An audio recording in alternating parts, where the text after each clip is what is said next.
You're listening to The Accidental Exile, stories of cities, strangers, and silence, and the people that we become when we leave too much behind.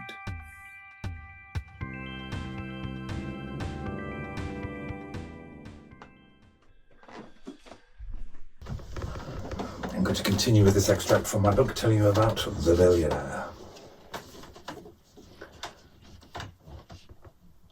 That evening we were ushered into a lakeside hotel belonging to The Group and sat in one of a succession of saccharine conference rooms to talk about the potential project. At my right-hand side was an operations director, and we discussed the opportunity. A voice deep within me told me that my efforts to build a relationship with him might be futile, as he would sooner or later exit through the revolving door. Yet he is one of an endless number of faces that I have to get on side. I do it anyway, it's part of the job. I see them come and go, and I would go the same way if not for the fact that I am currently useful. Welcome to reality. Shortly after, we were ushered into the aforementioned stadium-sized dining room and seated around a table that was larger than my entire apartment in London. The carpet was a riot of confusing shapes and colours, possibly designed to invoke epilepsy. I lost my sense of location in time and space just walking across it. An array of bewildering-looking dishes revolved around the supersized Lazy Susan, and the operations director directed me on how to eat them. Every meal comes with a set of instructions in China. The chairman provided me with a £2,000 bottle of brandy, which made things easier. He had spotted on a previous visit that I had the predilections and constitution of Keith Richards, and he had made the necessary arrangements.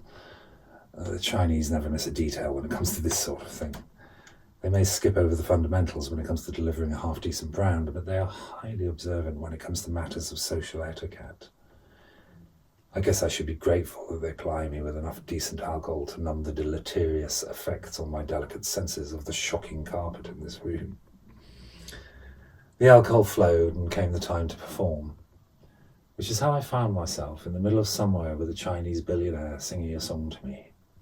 Specifically to me. Apparently this doesn't happen often, but I assume he detected in me the delicate sensitivities of an artiste and felt comfortable enough to stand up in front of his employees and knock out a classic Chinese love song in the mould of Elvis Presley. For me. He has 10,000 employees. 10 of them have seen him sing karaoke to a white devil. I've seen terrible and wonderful things in my life, but in terms of strangeness, this really beats them all. He's about my age, so he was born not long after the Great Leap Forward. He survived mass starvation and untimely death threatening from all sides. He grew up in a world where a single word could get you killed, where everybody informed on everyone else.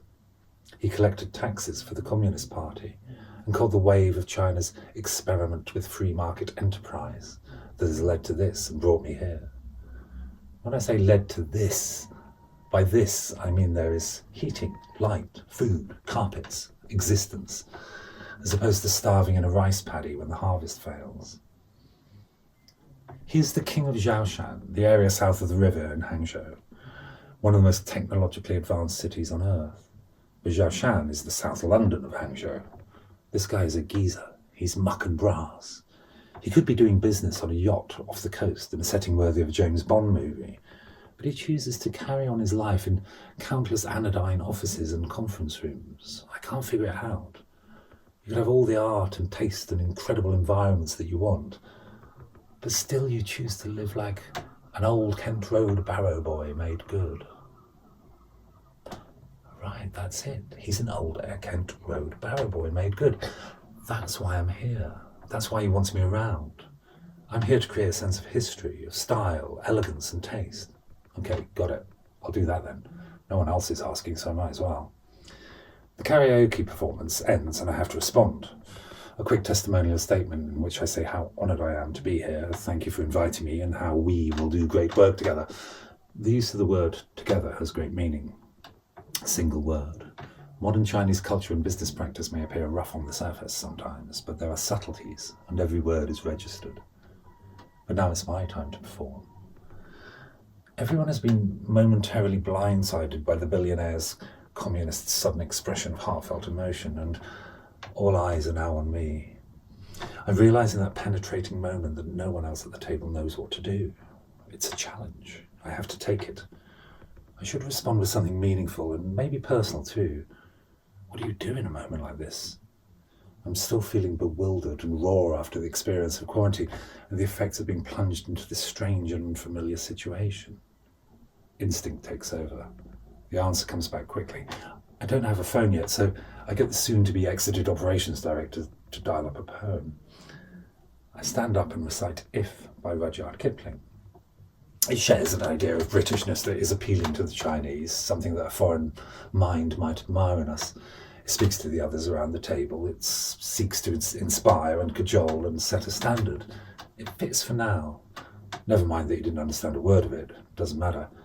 As I said, the Chinese don't miss a trick. His people were on it straight away, finding translations and murmuring them into his ear. He made a statement of intent, and that was it. Not bad considering I was already loaded on expensive brandy. Keith would be proud of me. That was a bold move, says a friend of mine from back home on a Zoom call later. How so? Well, Kipling was a die-hard imperialist. They might not admire such a figure in China. Oh, how naive of me. I wonder if I'd put my foot in it. But probably not. Even the most sophisticated Chinese don't care much for the transgressions of our past. They haven't forgotten, of course, but in my experience their focus is far less on the past and much more on the future. Their future. It was something I came across repeatedly whilst in China. Yes, we know about everything that was done, but unless it is directly affecting our march towards the golden future, then what does it matter to us? It makes for an interesting comparison and highlights just how much we in the West are burdened by our legacies. We're obsessed with raking over the past as if we somehow must make sense of it, as if it is down to us now to put the seal on it. There's an arrogance in this. We believe that history is over and it is time for us to reflect. In China, there is no time for such introspection. Imagine if the Chinese were to interrogate their past in the same way that we do. What would that do to the collective psyche? I can see why they might want to forget about it and move on. Unshackled by such burdens, there is a sense of momentum in China, the feeling that we are moving forward into the unknown at an exhilarating speed. Sometime after, the billionaire gifted me 2 bottles of shockingly expensive wine in an elaborate leather case, and I was deposited into another black SUV for the long journey home. That was day 1 of my visit. I was to stay for 8 months, captive to a pandemic, baffled, bruised, pushed to the limits of tolerance, creativity, loneliness, and left wondering if the world I had left behind still existed. It took 12 months to even begin to iron out a deal whilst delivering 5 projects. My tenuous grip on reality was already dissolving long before I entered the new, shinier, faster and stranger reality of China. So this book is not China as it is, but a distorted view of a place from inside a breaking mind. The Accidental Exile is written and read by me, Henry Cowan. If this story spoke to you, subscribe, find more on YouTube and Patreon, and let's keep the conversation unfinished.